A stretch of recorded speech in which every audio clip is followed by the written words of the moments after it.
Hello, Bart Riley here for another episode of Ideas to Inspire Ideas, and so far in this series I've been avoiding a specific topic because starting this series actually had no influence from current global conditions. I work as a supermarket cleaner and part-time trolley boy now, and my wife does in-house care for elderly and disabled people.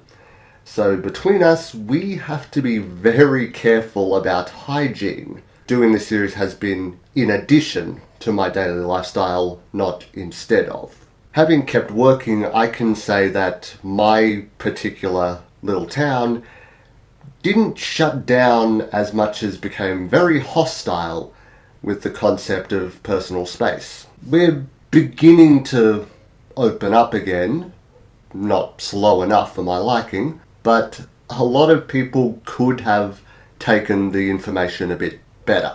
And while I was putting together phase 3 of the thumbnails, I realised that I had squirreled away the perfect project for our current situation, which I should have revealed much earlier.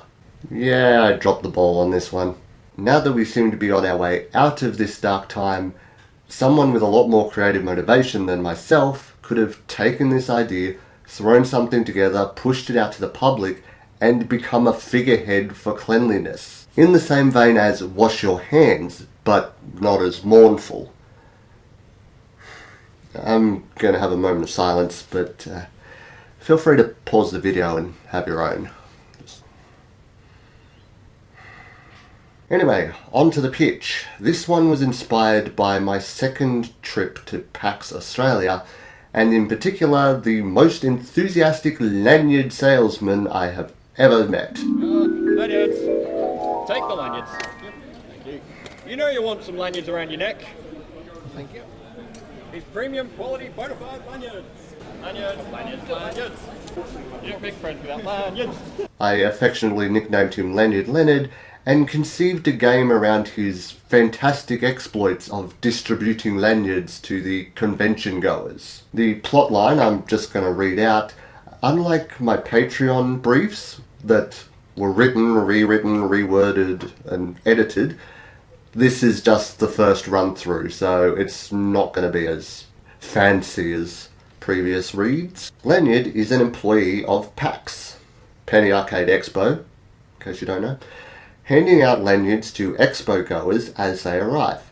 He is so popular and good at his job that the other employees grow jealous of him and begin sabotaging. As things get out of hand, a mutated strain of Paxpox that turns the helpless crowd into coughing, sneezing zombies breaks out, and Leonard discovers that a certain batch of lanyards can protect them when worn. The whole convention centre is locked down to contain the virus, and Leonard must help those yet unaffected to survive, while the other employees look for a cure within the convention. They eventually discover that the pox was created by a race of aliens who wanted to take over the world. The original plan was to release the virus as a slow-acting agent to spread through the world and infect the human race. But the virus acted too quickly and got out of hand, so the scientist in charge infused an immunization into the lanyards until he could find an antidote. Once an antidote is discovered and delivered to the crowd, Lanyard goes on one final mission into the alien spaceship itself to take out the rest of the virus permanently, which has had even worse effects on the aliens themselves. As the virus is destroyed and the ship goes up in flames, Lanyard manages to escape just in time and is hailed a hero.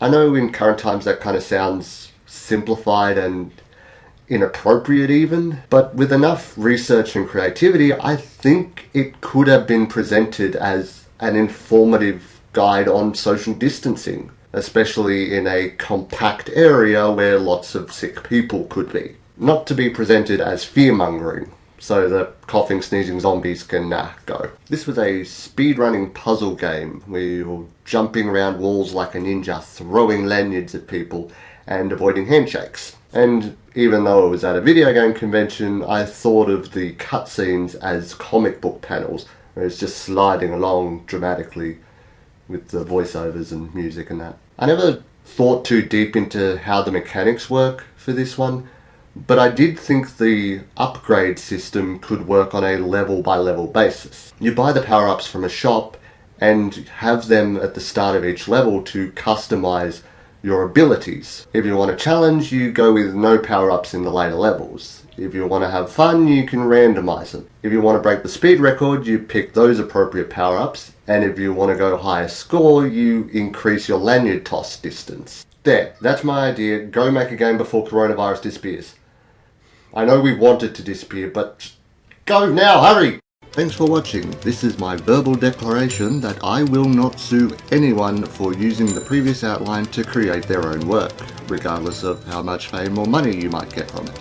I'm definitely not the kind of artist who thinks I can own a concept. However, I would like to see what comes out of this video just for comparison and curiosity. If you do make something or find an existing piece that's similar, please let me know through Twitter or Facebook or email, and I'll happily check it out. And if you want to see the ideas I am working on for myself, please visit my Patreon page for samples and previews, no payment required. Happy creating, Bard Riley out! And while I was putting together phase 3 of the thumbnails, yes, I judge this series based on the pictures I make for it. Sorting them has just been doing my head in for no reason.